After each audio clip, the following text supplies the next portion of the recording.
certainly did. Neo-soul singer D'Angelo has died after a long and private battle with pancreatic cancer. You know, D'Angelo really made his mark in the 1990s with hits like Brown Sugar and Lady. On March 1, 2025, Angie Stone's car drifted off the southbound lane of I-65 near Montgomery and struck a barrier at low speed. That alone raised eyebrows. There were no skid marks, no signs she ever tried to brake. Within hours, the official report called it an accident brought on by fatigue.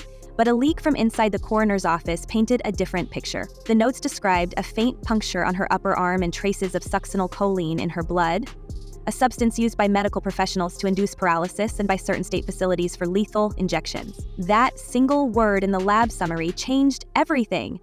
To the public, it was a crash. To those who read the report, it looked like an execution engineered to resemble one. 7 months later, D'Angelo was gone too, officially, from pancreatic complications. The family statement spoke of a courageous battle and requested privacy. But nurses at his private hospice in New York whispered about unregistered visitors in black SUVs who arrived at odd hours, about medical charts scrubbed from the system within 48 hours of his passing, and about a diagnosis that appeared only 3 weeks after Angie's wreck, a disease that normally takes years to progress. To them, it felt like a countdown that had already been programmed. I guess, how long did you know, if you're willing to share, how long did you know that he was sick? Well, my manager said it started last June when he really got diagnosed with stage 4. Yeah. And but he only told me maybe a week ago. What linked these two icons wasn't just their shared history or their son. It was a message posted by Angie Stone the night before she lost control of her car, a screenshot of a text from D'Angelo. 6 words: "They're watching the studio, burn the tapes." Within minutes, the post vanished, replaced by a neutral photo captioned only with a heart emoji. Fans assumed she'd changed her mind about sharing a private conversation, but by the next morning, she was gone, and the meaning of that line took on a darker tone. Their partnership had been dormant for decades. The two had dated in the 90s, raising a son while helping to shape the sound now known as neo-soul. D'Angelo's Brown Sugar and Stone's Black Diamond were the foundation of an era. But by late 2023, something pulled them back together. Witnesses spotted them entering Electric Lady Studios in New York, the same room where D'Angelo recorded Voodoo. They were working, quietly, on a new version of Every Day, their 1999 duet.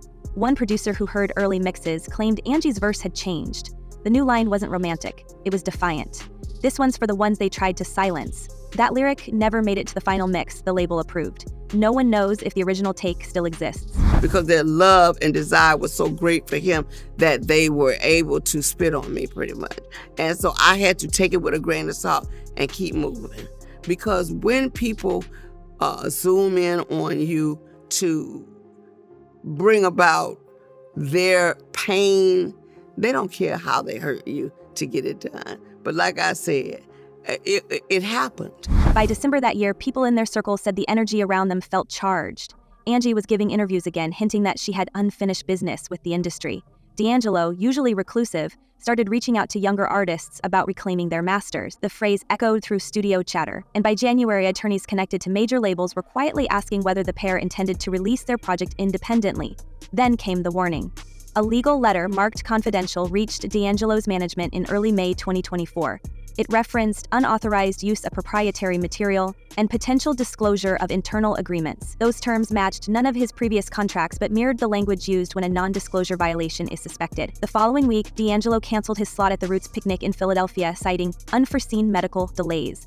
It would have been his first major stage in years. A staff member from the event later told local reporters he overheard a call between the singer's manager and an attorney discussing security concerns, not health issues. The story never aired, allegedly cut after network executives received what one producer called friendly advice from label representatives. So when I first came out, everyone would ask me, so what do you do? And I would say soul. I would say soul music.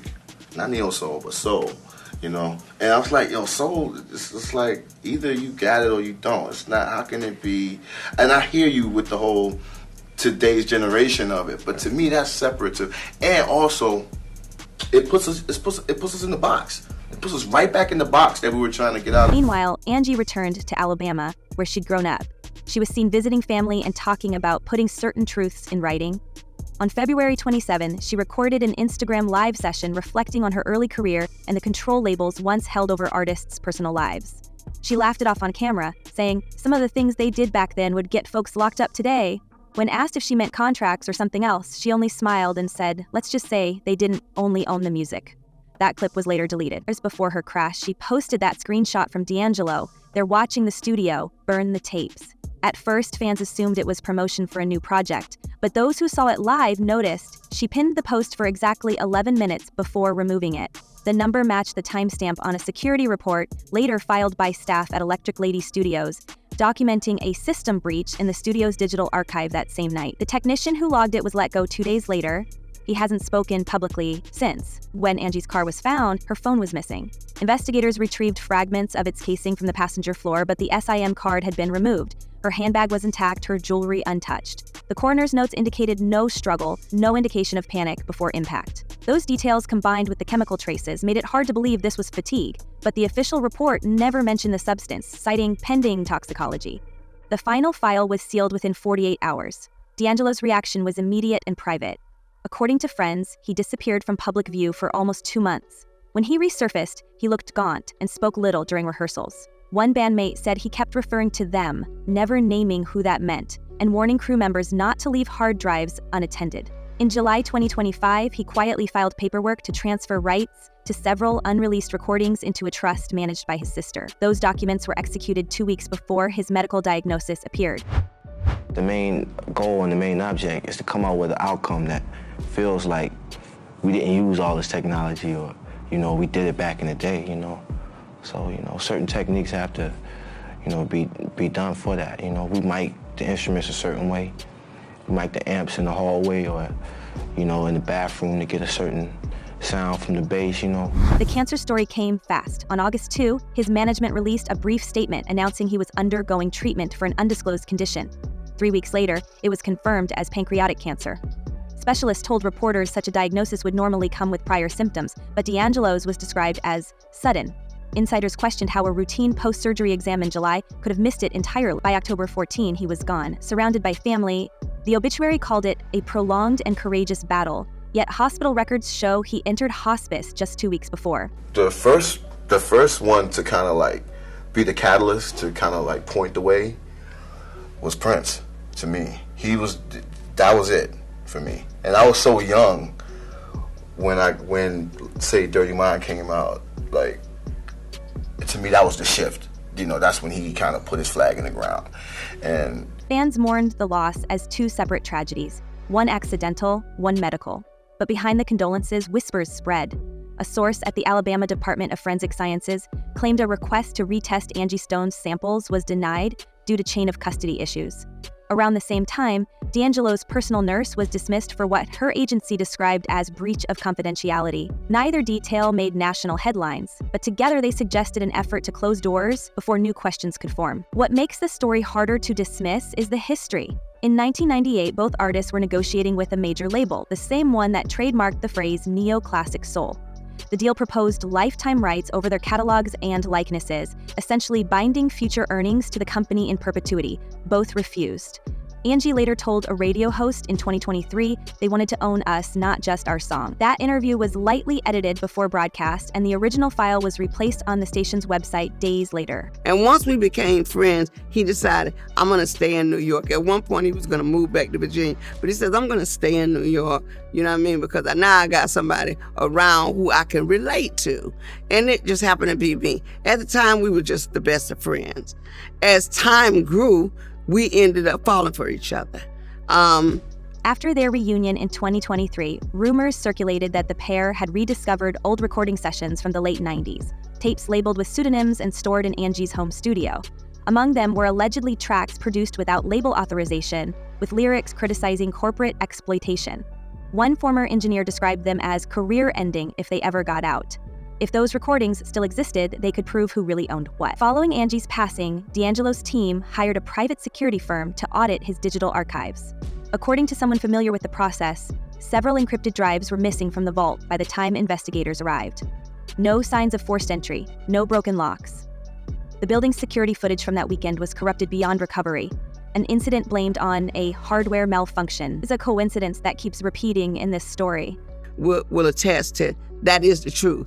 I mean, we just hit it off musically. because we were both from the South, and I think it was something familiar about our energy that clicked.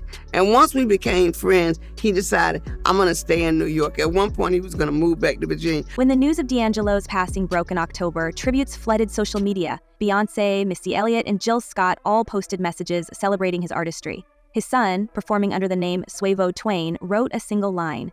Time ran out. Later, he deleted it and replaced it with another message. They knew too much about how the industry buries artists. Screenshots spread across X and Instagram before he took those down as well. He hasn't commented since. For those following the timeline, the pattern is chilling. Angie passes within 24 hours of warning someone to destroy evidence. Weeks later, D'Angelo receives a diagnosis that removes him from the public eye just long enough for records to vanish. By the time family members try to verify medical files, they find the servers wiped clean. The hospice facility cites a cyber intrusion. Insurance paperwork lists no treating physician. Even his autopsy remained sealed under privacy of next of kin, though the same privacy wasn't extended to other celebrity cases that year. Insiders, close to the family, describe a quiet fear surrounding anyone who attempts to investigate. One relative reportedly received an anonymous message reading, "Let them rest or you'll join them." The number traced back to a prepaid phone purchased in New Jersey, the same state where the label's legal department is headquartered. The connection is circumstantial, but the timing is hard to ignore. In the months before his passing, D'Angelo had begun referencing Black Messiah 2, a supposed follow-up to his 2014 album, promising it would tell everything they tried to hide. The project never surfaced, and RCA, his last known distributor, has denied knowledge of its existence. Yet several musicians from the 2023 sessions insist they recorded material under that name. If those masters were destroyed, Angie's final post, "Burn the tapes," might have been literal. If not, they may still exist somewhere, waiting to surface. Yo, what's up? It's D'Angelo. Come check me out at the hang. We hanging out, all right? Right here. Industry veterans now debate whether both artists were collateral in a larger power struggle. The timing of Angie's interview about artist ownership, the legal threat to D'Angelo, and the sudden health crisis form a chain too tight to be ignored. And when we trace the money, the sudden spike in streaming revenue for their old label, the silent re-registration of trademarks connected to their likenesses, we see a financial motive that no coroner's report could ever explain. Their son remains the only person who might still hold the missing pieces. In a tweet he later deleted, he wrote, "They knew too much about how the industry buries artists." That single sentence hangs over everything, a eulogy, a confession, and perhaps a warning. Because if he's right, then what happened on that Alabama highway and in that quiet New York hospice wasn't coincidence at all, but part of a larger pattern the public was never meant to see. And somewhere between those missing tapes and the erased files, the story of who ordered it all is still waiting to be uncovered. Let's rewind to the late 90s, when Angie Stone wasn't just D'Angelo's partner in love and music, she was his collaborator, his background vocalist, and the co-writer behind the breakout record that redefined R&B for an entire generation. They were unstoppable, a union of church-trained power and streetwise poetry that made neo-soul not just a sound, but a movement. But as fast as they rose, the ground beneath them shifted. In 1998, Sony Music sent over a contract many would have signed without a second glance, a so-called lifetime rights deal that would give the company control of every song, every likeness, every image they ever created. Angie and D'Angelo didn't sign. They walked away. According to one retired executive who later spoke off the record, that decision marked them for life. From that moment on, the whispers began, that they were difficult, paranoid, uncooperative, the kind of artists who refused to play by industry rules. You know, it's something that's a little strange to me, but, you know, because it happened so fast, from me knowing that he was battling until the time of his demise, it was pretty quick for me. So I'm kind of numb in a way. What came next looked like coincidence until it didn't.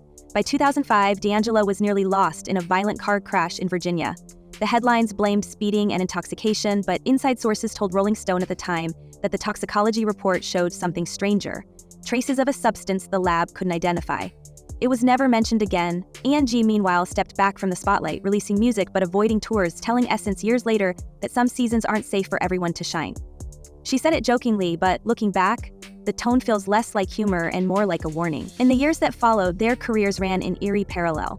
D'Angelo's reclusive years became legend. He withdrew from the public eye after the relentless objectification that followed the untitled video, and rumors of breakdowns and disappearances filled the vacuum.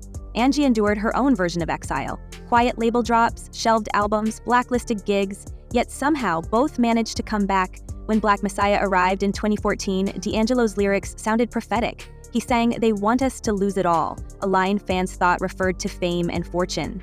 But insiders now believe he was talking about something else: control. Those close to Angie say she'd begun complaining about what she called memory blackouts by 2023. During interviews that year, she described moments where she'd forget whole conversations or lose her train of thought mid-sentence. Some fans dismissed it as exhaustion. Others wondered if she was being silenced, literally and chemically. One former makeup artist recalled seeing Angie backstage at a Nashville show in late 2023, shaking and disoriented, saying, "It's happening again." When pressed on what she meant, Angie only smiled and changed the subject. Over time, I can tell you honestly that I have been disappointed. I have been let down. I have watched the world basically spin on its axle and turn its back on me because of D'Angelo, because their love and desire was so great for him that they were able to spit on me pretty much. And so I had to take it with a grain of salt and keep moving. Because when people...